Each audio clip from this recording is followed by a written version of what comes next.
What's going on, guys? It's Michael Gascon, the Horse Guru, and we are here with you today on showing the different ways to hold different types of reins for different classes, and we have a slew of them today. So I have everything that I have here that I could grab quickly for you guys, and we are going to explain them. So we're going to start with split reins, Western reins, and they call them split reins because they're hooked to your horse and there's two separate reins. And whenever you're doing this and you're using this for reining or Western pleasure, the way that you're going to grab these reins is you split them like this. I mean, obviously the horse's neck is going to be here, and we're going to put our pointer finger. I'm left-handed, so I like to use my left hand for steering. So I'm going to put my pointer finger in between the two reins, and I'm going to grab with my middle finger and my thumb.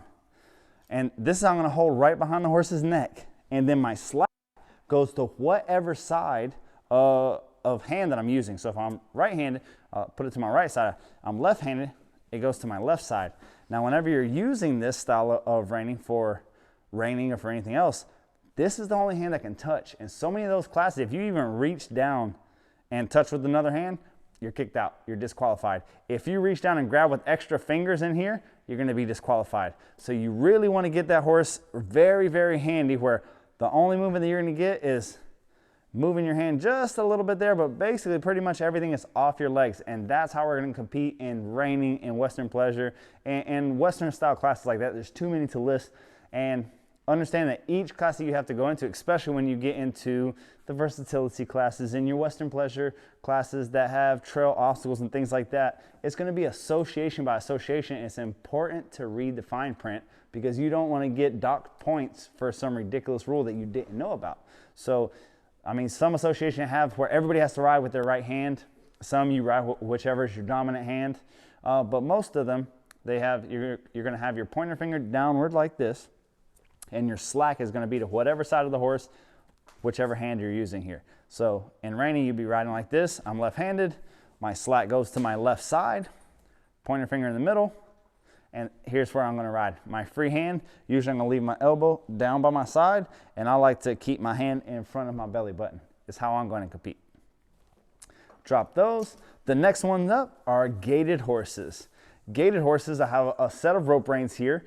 And for all the national championships and world championships that I've been blessed to be a part of, my riding is right here. I'm sitting upright and my hands are inside of a 6-inch by 6-inch box.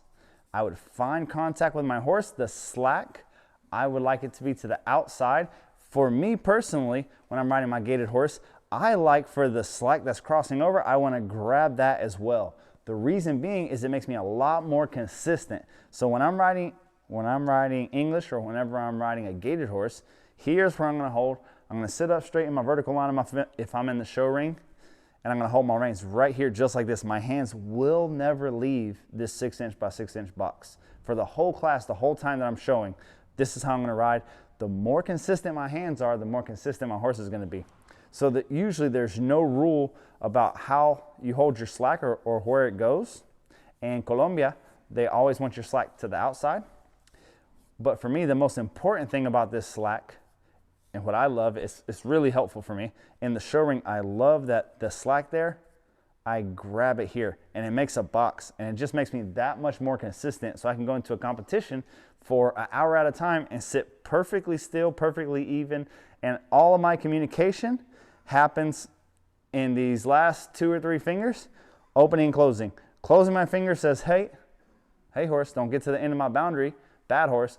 Me relaxing my fingers is saying good horse. And that's where all the pressure and release is, and that's how subtle those finished horses are. Just the tightening of my calf or the tightening of my fingers tells them good boy or bad boy, and tells them to pay attention and listen.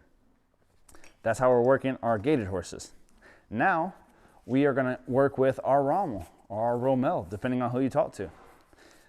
This is designed to get a horse. This is for working cow horses, especially for a lot of the reining working cow horses and things like that. A lot of those versatility cattle classes, and it's built to be held straight up and down, just like this, with your popper on your hip on the offside. So if I'm holding it left-handed, it's going to come. I'm going to be thumbs up here. I'm I'm gonna ride my horse just like this. With my right hand, it's gonna come over my thumb and I'm gonna hold it here, and this hand is gonna be on my hip, and everything's gonna be right here.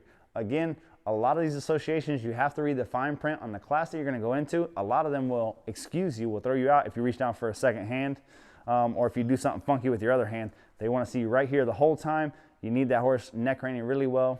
That's where you wanna be. And I really like this tool for a horse that's really soft in the face and you're trying to straighten up. This really squares them up and gets them set in the bridle square and straight. Super beneficial. That's how you can compete in working cow horse with a Romal. Also, you can use this in the Mustang Makeover as well. Interestingly, some of the competitions you can use either whichever you want to ride, but if you use the Romal, you have to hold the Romal like this. But if you use the split reins in the same division, you have to hold the split reins the way you hold split reins. So it's important to, again, read the fine print. Now, last but not least, these are going to be my thin lines. You'll see a lot of English riders using these real thin lines. I personally use them for roping because it's the least thing that I can have in my hands while I'm roping. If I was going to ride this English on a jumping horse or something like that, again, same thing as my gaited horse. It would be right here. All my contact would be here. I would have my thumbs vertical here, my palms facing each other if I'm riding English, or if I'm riding a gaited horse. Whenever I say gaited horse or English, same thing, horse that has contact. I want my palms facing each other. I want my elbows down by my side.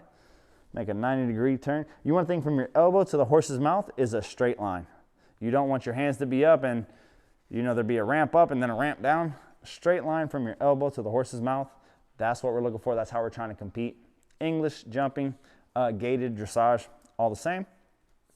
As far as the rein style, if I'm roping, I'll take little skinny reins like this, and in my left hand, I'm going to be roping with my right hand. I'll put my slack over here. So I will take these reins, and I'm going to grab just with my middle finger and my ring finger, I'm going to grab the reins up just like that. What that gives me is a free hand to work my rope. So now whenever I go to rope,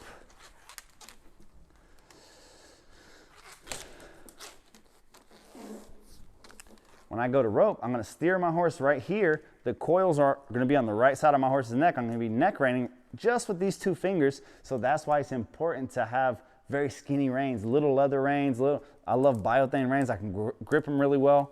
I can hold all of my coils and hold the reins and steer my horse and be able to work my rope at the same time. So guys, I hope that helped you and benefited you. If you have any questions, put them in the comments below, and send us an email on what else you would like to see. But those are all the reins that I could think of that I had hanging on my hook, and that's how you hold them all. Hope that helps. See you in the next video.